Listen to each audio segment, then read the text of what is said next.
So we have a bunch of very, very interesting questions.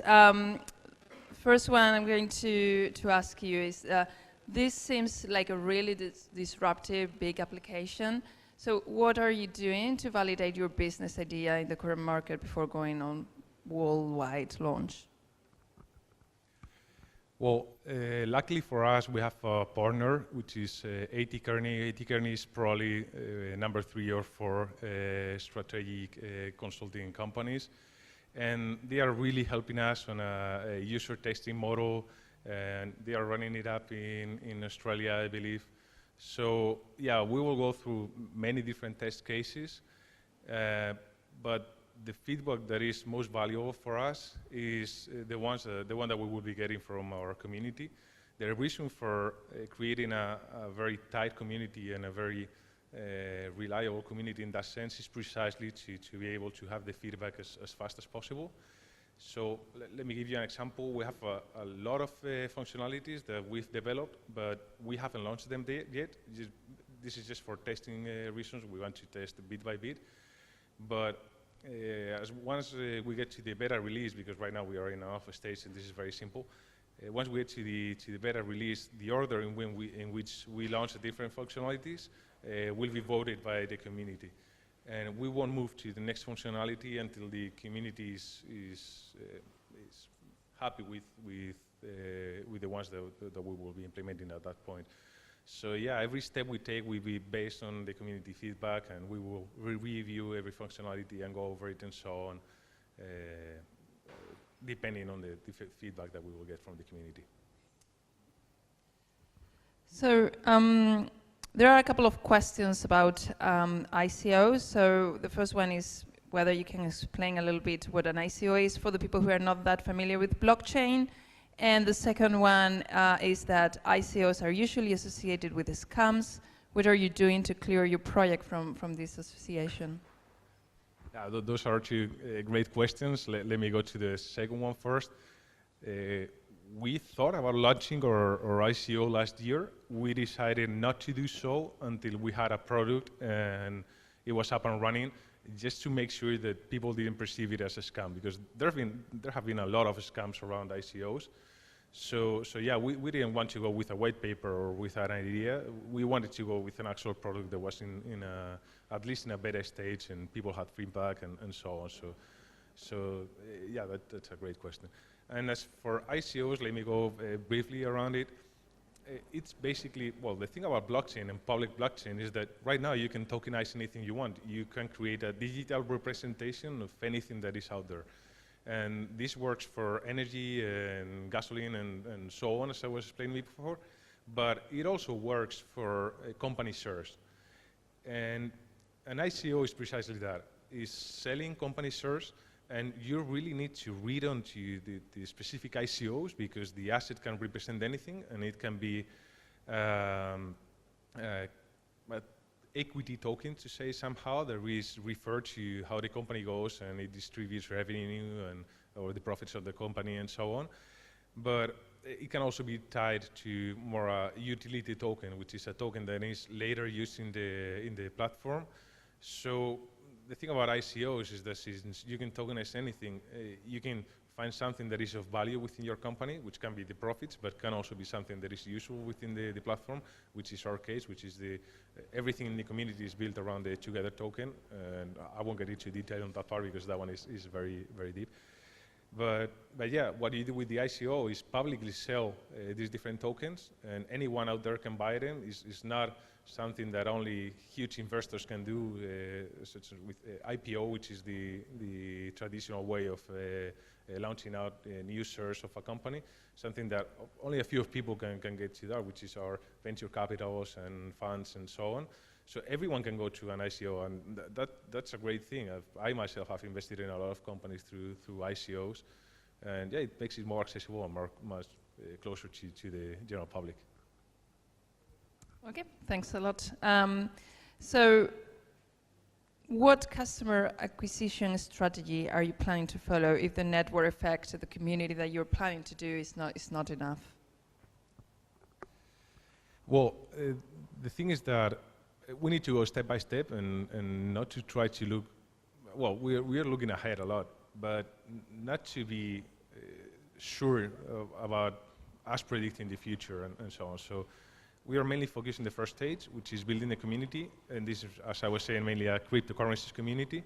So this will be our first stage, and hopefully the community within Europe will grow up to 100,000 users, which is our target for Europe. If we don't get to that part, we have a couple of extra things that we will launch, which is, for instance, what in Spain we call a bote, where everyone puts money and you just go out, have some drinks. And one of the functionalities that we've developed, we haven't launched it yet, is just a group of colleagues, and they can just put 20 euros in this bote, and any one of them can use this money to pay into whatever pub or dinner or whatever they have.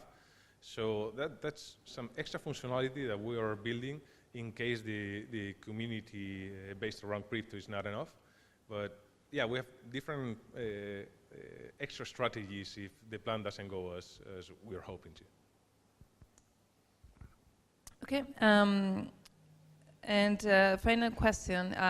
So are individual companies based on crypto a concern to the future social balance? For example, if you're not part of my currency and normal currencies tend to decline on value, what happened to things like healthcare? And so it's. Can you?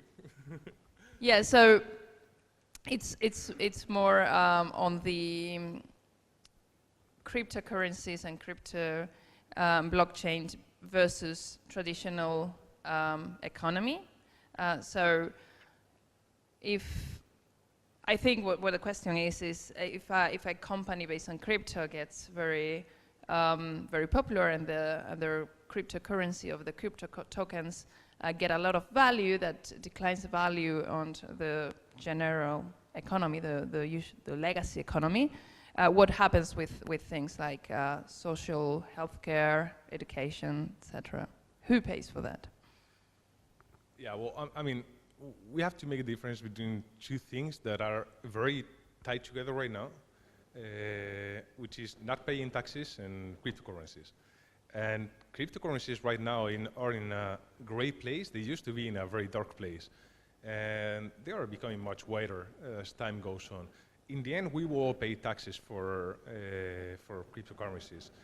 For instance, I was saying before that I had made a lot of ICO investments and cryptocurrency invest profits back. I will pay taxes for that part. So it really doesn't mean that with cryptocurrencies you don't pay taxes. The thing is that with cryptocurrencies, sadly, you have good mechanisms not to pay them. But as for the Together project, every single user knows through a KYC process. So we have full knowledge of everything in the platform, so that if someone wants to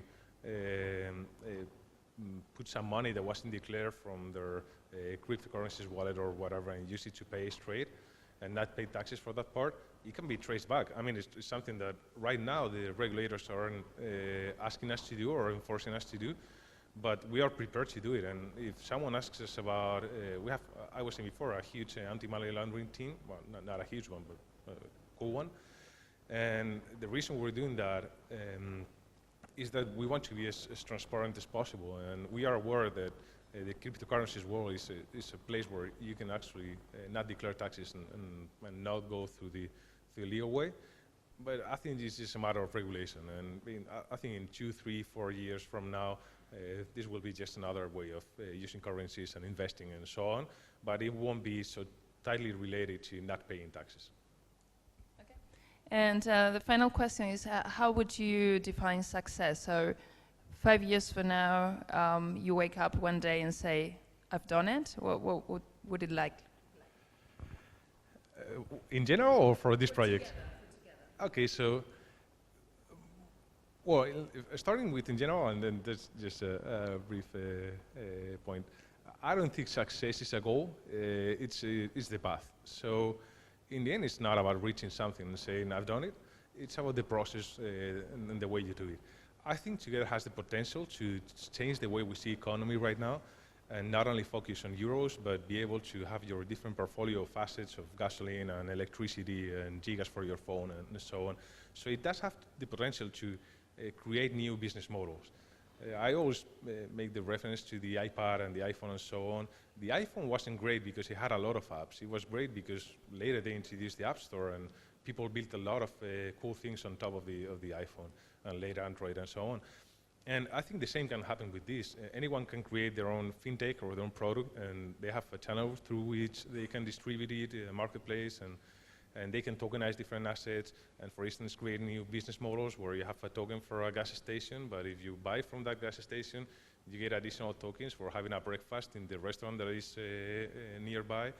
So you can create a whole new economic models on top of together. So success would be if this really comes together to be a new economic platform. That's what we are aiming for. But I mean, in the end, if it's just a crypto card and you use it to pay and the community is good, people like it and so on, I'll still consider it success. And as for me, which we are from a consulting group, which is VI Geek, we already feel that this has been a successful project because of all the different technologies we've implemented and of all we've learned through the process that we are able to now bring to a lot of different clients. Okay, thank you very much.